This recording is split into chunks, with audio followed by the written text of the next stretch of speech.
예수님께서 말씀을 하실 때에 비유로 말씀을 하십니다.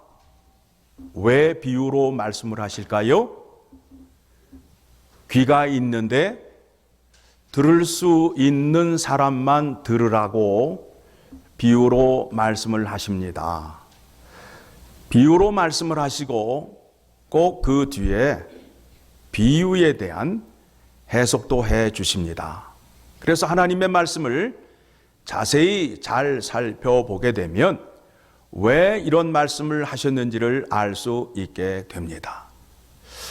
오늘 본문의 말씀, 과부와 재판장의 비유에 대해서는 이미 우리들이 많이 들었던 말씀이에요.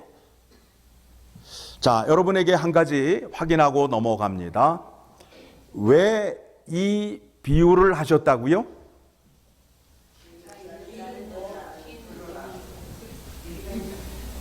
어떡하라고요? 그건 이제 비유로 하신 말씀이고, 과부와 재판장의 비유를 왜 하셨는가? 1절을 보게 되니까 예수께서 제자들에게 항상 기도하고 낙심하지 말아야 할 것을 비유로 말씀하셨단 말이에요. 뭐 때문에요? 항상 기도하고 낙심하지 말아야 할 것을 알아듣게 하기 위하여 어떤 비유로 말씀하셨다고요? 과부와 재판장의 비유를 말씀하셨단 말입니다. 우리가 성경을 보는데 과부와 재판장의 비유는 아는데 왜 이 비유를 들어서 말씀하셨는지를 모르게 되면 성경의 말씀을 이해하지 못하는 거예요. 그렇죠? 뭐라고요? 항상 기도하고 낙심하지 말아야 할 이유를 이 비유를 통해서 말씀하신다라는 겁니다. 2절. 어떤 도시에 하나님을 두려워하지도 않고 사람을 무시하는 재판장이 있대요. 대단하죠? 하나님을 두려워하지도 않고 사람을 깔보는 재판장이 있는데 또 그 도시에 만만치 않은 사람이 또 있어요. 누가 있어요? 한 과부가 있는데, 여러분, 과부란 말은, 성경에서 과부란 말은 보호자가 없는 사람, 소외되고 힘이 없고 약한 사람을 지칭할 때에 과부라는 말을 씁니다. 잘 이해하시고 하나님 말씀 보시기를 소원합니다. 영적인 과부도 있어요. 영적인 과부는 누굴까요? 예수 그리스도를 신랑으로 여기지 않는 사람들은 영적인 과부가 되는 거예요. 그렇죠? 과부가 자주 불의한 재판장에게 가서 뭘 요구해요? 내 원수에 대한 나의 원한을 풀어주소서. 그런데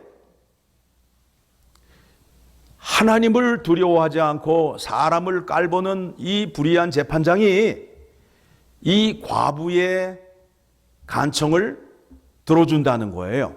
왜 들어주죠? 귀찮아서. 날마다 와서 출근길에 퇴근길에 방해를 하는 거예요. 귀찮아서 들어주는 거예요. 그랬더니 6절에 주께서 또 이르시되 불의한 재판장이 말한 것을 들으라. 불의한 재판장이 말한 것을 들으라 라고 말씀을 하셔요. 자, 그러면 이 비유를 통해서 무슨 말씀을 하고자 하느냐 하면, 한 과부가 자기의 원한을 자기가 직접 문제를 푸는 것이 아니라 누구에게 맡긴다고요?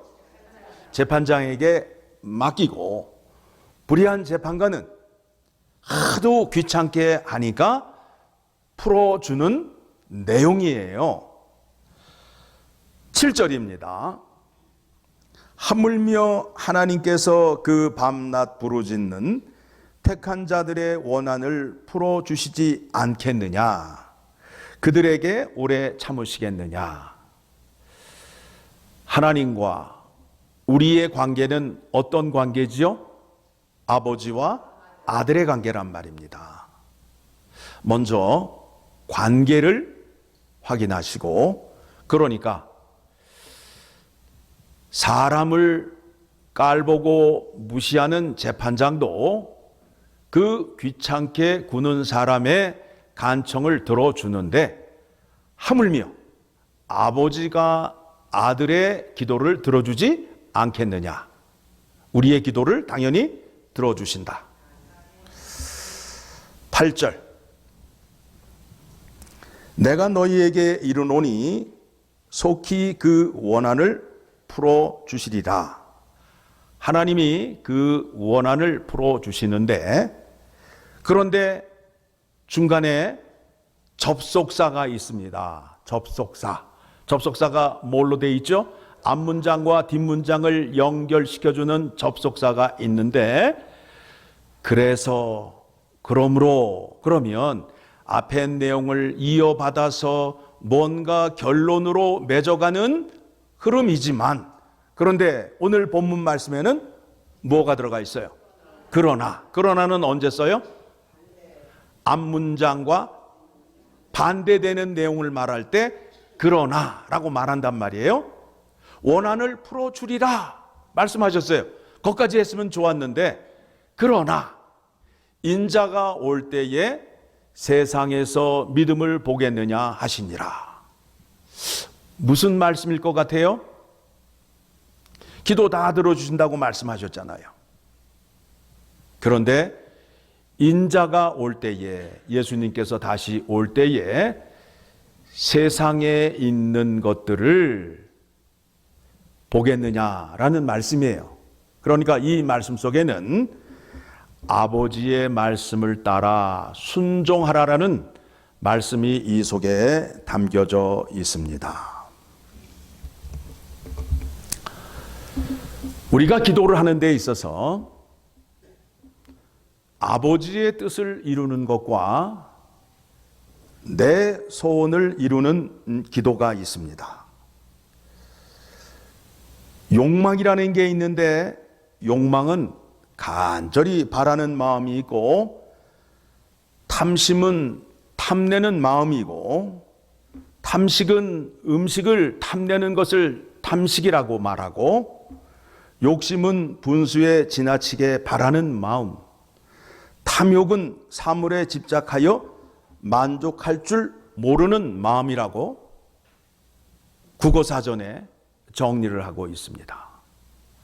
여러분은 기도하실 때에 하나님의 뜻을 이루기 위하여 기도를 하십니까? 아니면 나의 탐심과 탐욕을 이루기 위하여 기도를 하십니까? 저 가방 하나 가졌으면 행복할 것 같아요. 가졌더니 더 큰 가방이 필요한 것 같아요. 그래서 더 큰 가방을 가졌더니 만족하시던가요? 아니에요. 가방은 좋은데 가방 안에 뭐가 없어요?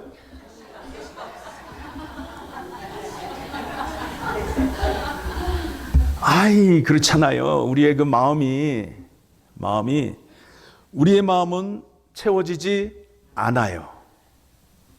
채워도 채워지지 않아요. 밥 한 공기가 쌀 91g이래요. 91g.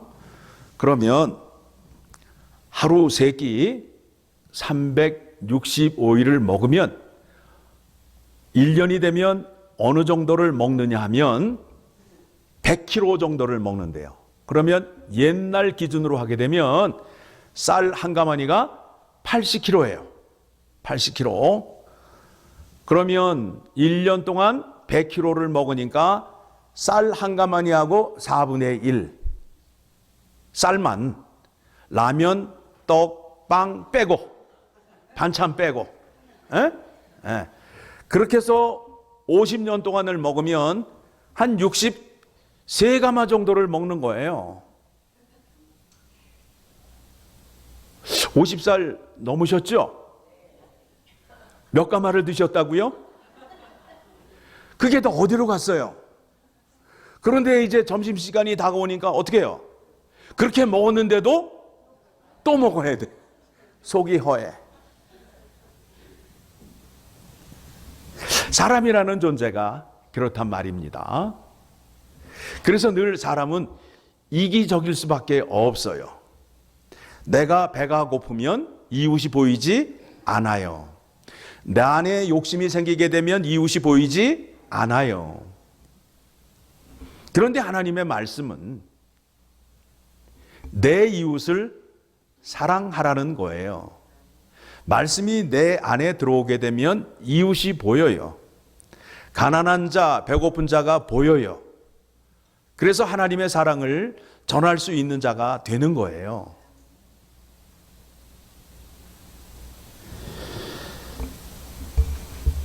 예수님께서 기도를 하실 때에 이렇게 기도를 하셨습니다. 아버지여, 만일 아버지의 뜻이거든 이 잔을 내게서 옮기시옵소서. 어느 때냐 하면 십자가의 죽음을 앞두고 십자가의 처형을 예수님이 원하시는 것이 아니란 말이에요.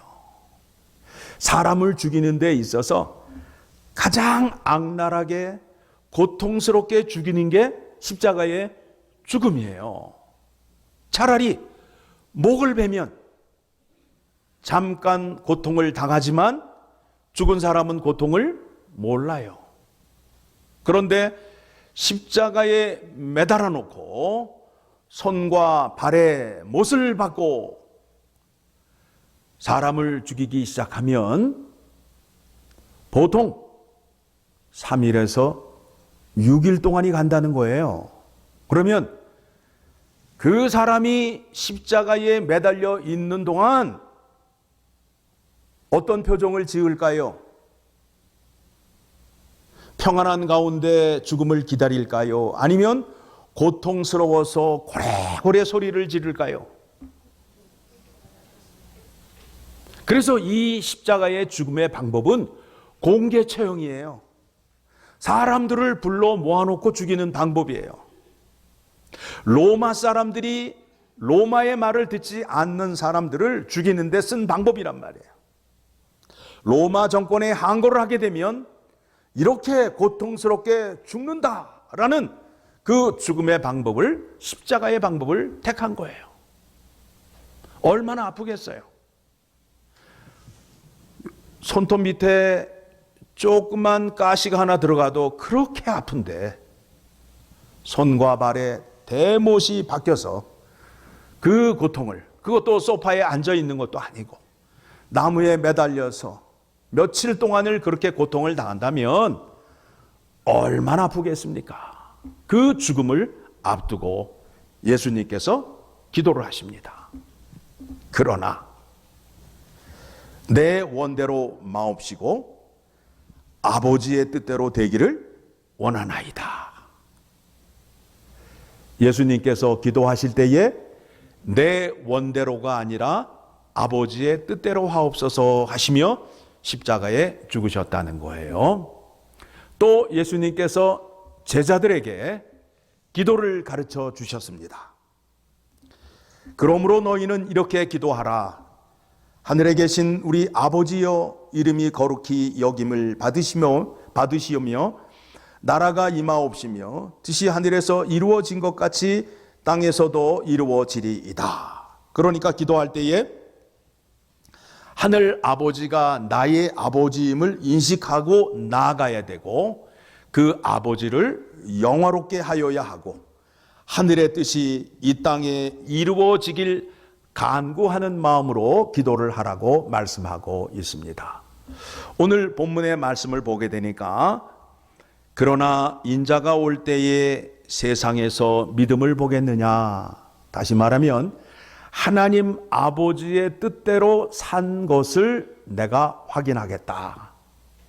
그 말씀을 하고 있습니다. 오늘 그 말씀을 어디를 통해서 확인하고자 하느냐 하면 이사야서 58장을 가게 되면 우리에게 교훈이 되는 말씀을 들려주십니다.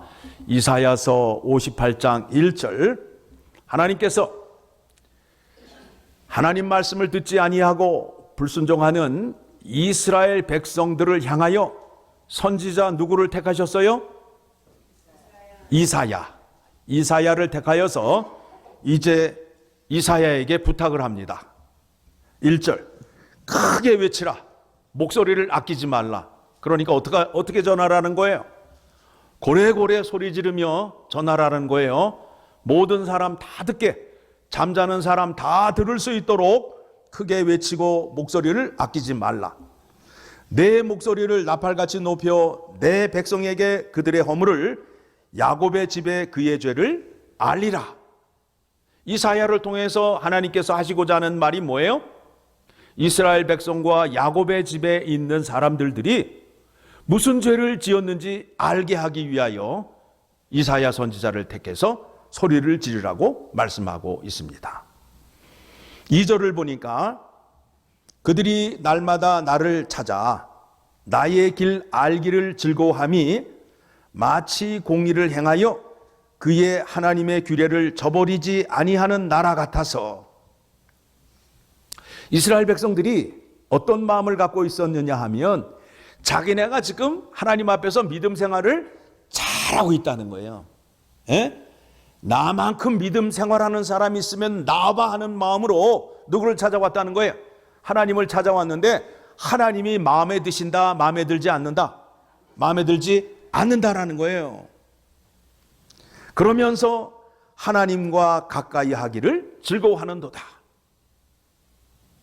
하나님이 속마음을 지금 말씀하는 거예요. 그러면서 3절에 가서 무슨 말씀이냐 하면 이스라엘 백성이 하나님께 자랑을 하는 거예요. 우리가 금식하되 어찌하여 주께서 보지 아니하시오며 우리가 마음을 괴롭게 하되 어찌하여 주께서 알아주지 아니하시나이까. 이스라엘 백성들이 금식을 자주 하잖아요. 일주일에 몇 번? 2번. 그거를 좀 알아줘야 되는데 하나님이 알아주지 않으니까 이스라엘 백성들이 하나님 앞에 나아가서 지금 항변을 하는 거예요. 하나님, 내가 일주일에 2번 금식을 하는데 왜 알아주지 않습니까? 무슨 얘기예요? 왜 내 소원을 들어주지 않습니까? 이 기도 아니에요. 그러니까 하나님께서 뭐라고 말씀하셔요? 보라, 너희가 금식하는 날에 오락을 구하며 온갖 일을 시키는도다. 예. 금식하면서 스마트폰에 있는 게임을 하고 있단 말이에요. 예? 예. 말이 돼요, 안 돼요? 예. 밥을 굶으면서 기도를 하고 있는데 생각은 어디에 갔어요? 예. 전화기 붙잡고 카톡하고 있단 말이에요. 그러니까 하나님이 좋아하지 않는단 말이에요. 4절, 보라, 너희가 금식하면서 논쟁하며 다투며 악한 주먹을 치는도다. 금식을 하면서 옆 사람과 함께 토론을 하고 또 주먹을 친다는 건 뭐예요? 화를 내고 있다는 거예요. 그러니까 너희가 오늘 금식하는 것은 너희의 목소리를 상달하게 하려는 것이 아니냐. 밥을 굶고 있지만 그것은 나에게 금식하는 것이 아니다. 외형적으로 금식을 하고 있지만 속으로는 할 거는 다 하고 있다는 거 아니에요. 자기 주장 다 피고 주먹치고 난리를 치는 거예요. 그러니까 5절에 가서 이것이 어찌 내가 기뻐하는 금식이 되겠으며 이것이 어찌 사람이 자기의 마음을 괴롭게 하는 날이 되겠느냐. 그의 머리를 갈대같이 숙이고 굵은 배와 재를 펴는 것이 어찌 금식이라 하겠으며 여호와께 연락될 날이라 하겠느냐. 이스라엘 백성들이 금식을 할 때 어떻게 했느냐 하면 재를 피고 멍석을 깔고 그 위에 앉아서 베옷을 입고 재를 뒤집어 쓰고 금식을 했단 말이에요. 왜 그렇게 했을까요? 동네 사람들 다 알라고. 집에 가서 골방에 조용히 하면 되잖아요. 그런데 그 길목에서 멍석 피고 베옷 입고 머리에 재 뿌리고 기도를 하였단 말이에요. 그러니까 하나님께서 그 기도를 기뻐하신다, 기뻐하지 않는다? 않는다 이거예요. 않는다 이거예요. 자, 그러면 6절서부터는 이제 내용이 이제 바뀝니다. 누가 기뻐하는 금식? 하나님이 기뻐하는 금식은 흉악의 결박을 풀어주며, 하나님께서 이스라엘 백성들을 애굽 땅에서 구원해 주셨는데, 이스라엘 백성들이 어떤 상태에 있을 때 구원해 주셨죠? 종으로 있을 때, 압제 당할 때에, 누군가에 짓눌려 있을 때에 구원해 주셨단 말이에요. 멍에의 줄을 끌어주며, 멍에의 줄, 노예를 데리고 갈 때 어떻게 해요? 밧줄에 묶어서 끌고 가잖아요. 그 노예에게 자유를 주고 압제 당하는 자를 자유하게 하며 모든 멍에를 꺾는 것이 아니겠느냐. 내가 너희를 구원한 것과 같이, 너희를 애굽 땅에서 구원한 것과 같이, 너희를 죄악 가운데에서 구원했던 것과 같이 내 주변에 있는 사람들에게 자유를 주는 것이 내가 원하는 기도이다. 7절, 또 줄인 자에게 내 양식을 나누어 주며,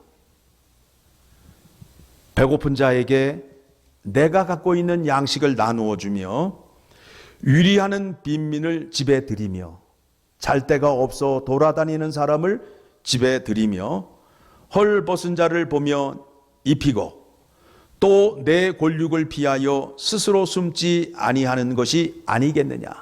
네 친척 가운데에 어려운 사람이 있으면 피하지 말고 네가 도와주라는 거예요. 자, 8절, 그리하면 그렇게 하시면 같이 읽겠습니다. 그리하면 내 빛이 새벽같이 비칠 것이며, 내 치유가 급속할 것이며, 내 공의가 내 앞에 행하고 여호와의 영광이 네 뒤에 호위하리니. 그렇게 하셔야 복을 받는다니까. 그렇게 하셔야 돼요. 그렇게 했더니 어떻게 돼요? 긴 어두움이 속히 물러가고 새벽빛이 밝아오고 네 치유가 급속할 것이며, 뭔가 아픔과 고통 속에 있는 것이 빨리 회복될 것이며, 내 공의가 내 앞에 행하고, 하나님의 말씀을 누구 앞에 지키는 것이 되는 거예요? 하나님 앞에 지키는 자가 되고, 여호와의 영광이 네 뒤를 호위하리라. 내 뒤에 영광의 빛이 난다는 거 아니에요. 선보러 갔더니 그의 뒷모습에 뭐가 비쳤어요? 후광이 비친 거 아니에요. 그래서 어떻게 하셨어요? 결혼하신 거 아니에요. 살다 보니까 그 사람이 뭐가 됐어요? 평생 왼수가 됐어. 9절입니다. 9절 같이 읽습니다. 네가 부를 때에 나 여호와가 응답하겠고, 네가 부르짖을 때에 내가 여기 있다 하리라. 만일 내가 너희 중에서 멍에와 손가락질과 헝한 말을 제하여 버리고, 줄인 자에게 네 심정이 동이며 괴로워하는 자의 심정을 만족하게 하면, 내 빛이 흑암 중에서 떠올라 내 어두움이 낮과 같이 될 것이며, 여호와가 너를 항상 인도하여 메마른 곳에서도 내 영혼을 만족하게 하며 내 뼈를 견고하게 하리니, 너는 물된 동산 같겠고 물이 끊어지지 아니하는 샘 같을 것이라. 내게서 날 자들이 오래 황폐된 곧들을 다시 세울 것이며 너는 역대에 파괴된 기초를 쌓으리니 너를 일컬어 무너진 데를 보수하는 자라 할 것이며 길을 수축하여 고할 곳이 되게 하는 자가 되리라. 복 받는 방법 다 가르쳐 드렸어요. 그렇죠? 이렇게 하셔야 복을 받으시는 거예요. 이렇게 하셔야 복을 받으시는 거예요. 마지막 날에 예수님이 다시 오셔서 세상에서 믿음을 보겠느냐? 내가 다시 와서 세상에서 이룬 거 보지 않는다 이거예요. 영광, 부, 성형수술 이쁘게 한 거 아무 상관없다는 거예요. 어떻게 하시라고요? 하나님의 말씀을 지키며 사셔야 된다는 거예요. 그렇죠?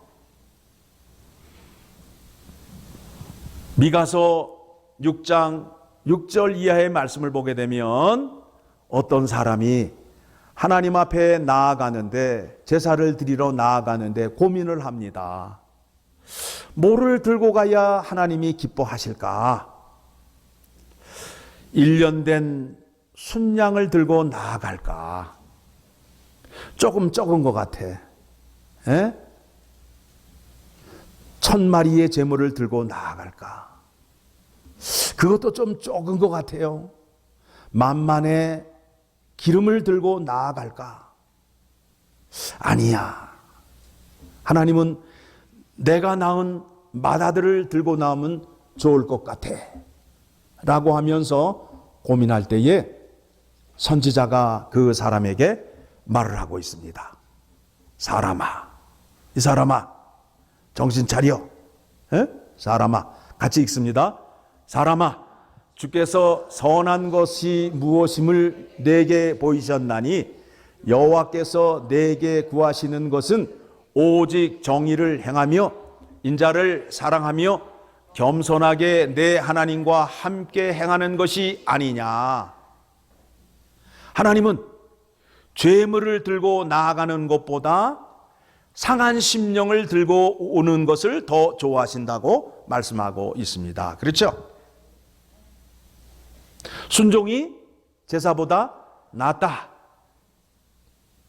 지금 8절의 말씀을 보니까 하나님은 제사 제물에 관심이 있으신 것이 아니라 하나님의 정의를 행하며 인자를 사랑하며 내 이웃을 사랑하며 겸손하게 내 하나님과 함께 행하는 것이 아니냐.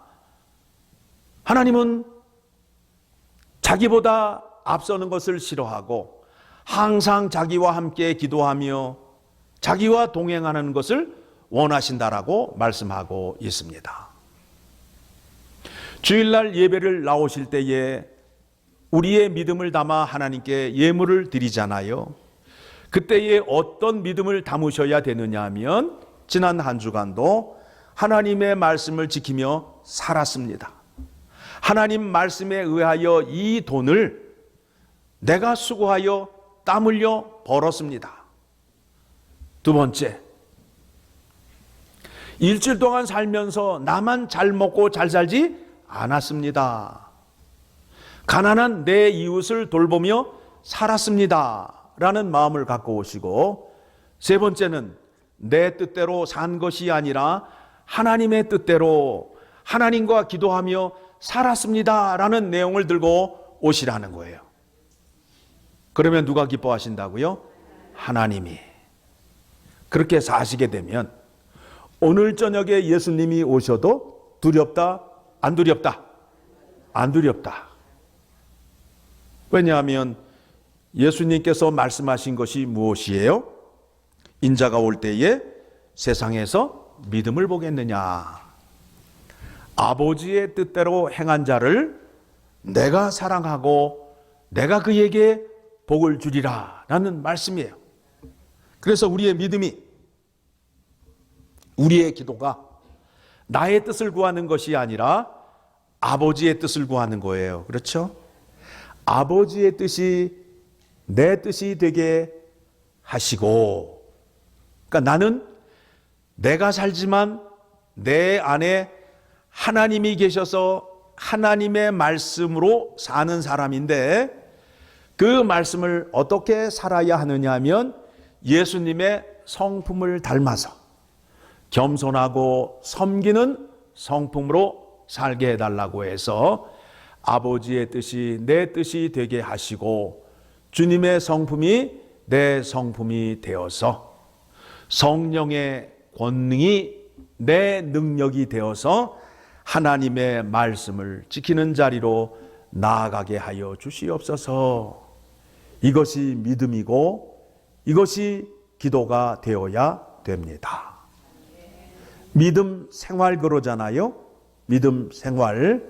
내가 믿고 있는 믿음을 어떻게 서술하라고요? 말로 아니면 생활로? 생활로. 그래서 믿음 생활이에요. 그래서 우리는 믿음을 증거하는데 말로 하는 게 아니라 뭘로요? 행함으로. 행함으로. 우리 열린문 장로교회 교인들은 믿음을 뭘로 증거해야 된다고요? 말로가 아니라 우리의 생활로, 생활 습관으로. 우리가 살핀 대로 그대로 하시면 누구 앞에서 한 거라고요? 하나님 앞에서 한 게 된 거란 말입니다. 그렇죠?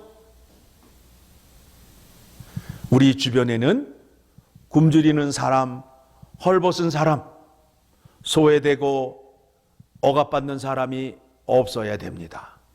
누구 때문에? 우리 때문에. 우리가 하나님의 말씀을 시행함으로 인하여 정의를 세움으로 인하여 공의가 시행되는 세상을 만드는 거예요. 죄에 억압받는 자를 끄집어내어서 뭘 만들어 주셨어요? 자유인을 만들어 주셨다고요. 의인을 만들어 주셨다고요. 하나님이 여러분을 압제하십니까? 아니에요. 하나님이 사람을 에덴 동산에 만드시고 말씀하셨어요. 동산 중앙에 있는 선악과 나무를 따 먹으면 정령 죽으리라. 그 말씀 하나 하셨다고요. 그러면 우리에게 뭘 주신 거예요? 자유 의지를 주셨단 말이에요. 네가 생각하고 판단해서 따 먹든지 말든지 하라 이거예요. 그 사이를, 그 틈을 누가 째려본 거예요? 사탄이가 째려보고 하와에게 찾아가서 뭐라고 그랬어요? 섭섭한 마음을 주었잖아요. 너 왜 먹지 말라고 하는지 아니? 너 그거 먹으면 하나님과 같아진다. 그러니까 마음 안에 탐욕이 생김으로 인하여 내가 누구처럼 된다고요? 에덴 동산에 모든 게 자기 밑에 다 있는데 한 분만 자기 위에 있는 거야. 에? 어떻게 하면 좋겠어? 저 한 분만 없으면 누구 세상이 되는 거예요? 내 세상이 되니까. 그 말을 듣고 어떻게 했어요? 먹었더니 눈이 밝아져서 자기의 헐벗은 모습이 드러나고 하나님의 음성이 들리니까 기쁨이에요? 두려움이에요? 두려움이 찾아옴으로 인하여 나무 뒤에 가 숨어 나뭇잎 하디로 치마를 만들어야 하는 형편에 있게 된 것입니다. 하나님은 우리에게 자유의지를 주십니다. 말씀을 듣고 스스로 깨달아 손들고 나오라는 거예요. 하나님이 몽둥이를 들고 어떤 칼을 들고 너 내 말을 안 믿으면 죽어 이런 게 아니라 억압적으로 여러분을 항복시키는 게 아니에요. 하나님의 말씀을 들으시고 그 말씀이 정말 진리고 내가 항복할 수밖에 없구나 라는 상태를 하나님이 기뻐하신다는 거예요. 그래서 천부여 의지 없어서 어떻게 온다고요? 손 들고 온다는 거예요. 손 들고 온다는 건 뭐예요? 항복하고 온다는 거예요. 세상에 나아가서 내가 내 마음대로 내 성질대로 살아봤더니 하나도 되는 게 없어요. 그래서 손 들고 오는 거예요. 그래서 세상 사람들이 교회를 올 때에 남자들은 비즈니스가 하다 안 되고 도저히 일어날 방법이 없을 때에 어디 와요? 교회 찾아온다고. 그렇죠? 또 세상에서 돈 있는 사람들이 온갖 병원을 다 찾아다니다가 그 병을 못 고칠 때에 어디에 와요? 교회에 오는 거예요. 어떤 모습으로 오는 거예요? 손 들고 오는 거예요. 손 들고 항복하고 오는 거예요. 성경 말씀 가운데도 있습니다. 12해 동안 혈루병을 앓았던 여인이 있어요. 이 여인이 집안에 재산이 있어서 용하다는 의사를 다 찾아다녔어요.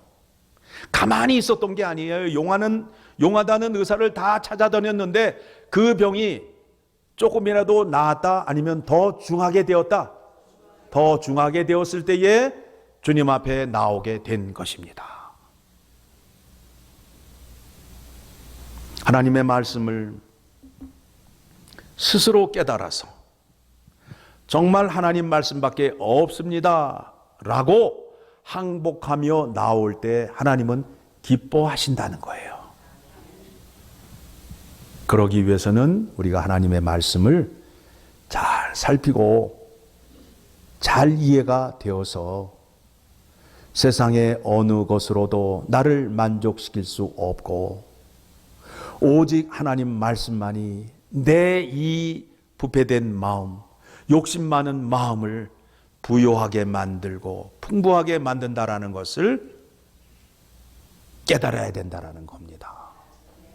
그렇게 먹어도 채우지 못하는 그 마음 속에 예수님의 십자가의 사랑이 들어오니까 그때부터 어떤 것이 나타나요? 내 이웃을 위하여 내가 그에게 음식을 주는 선행이 나타나잖아요.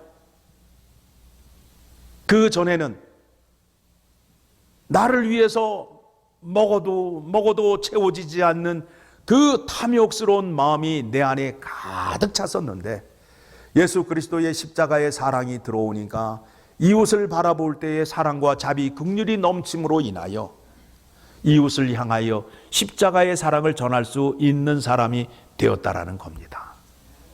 그 사랑을 누가 주셨다고요? 하나님이 우리에게 주셨어요.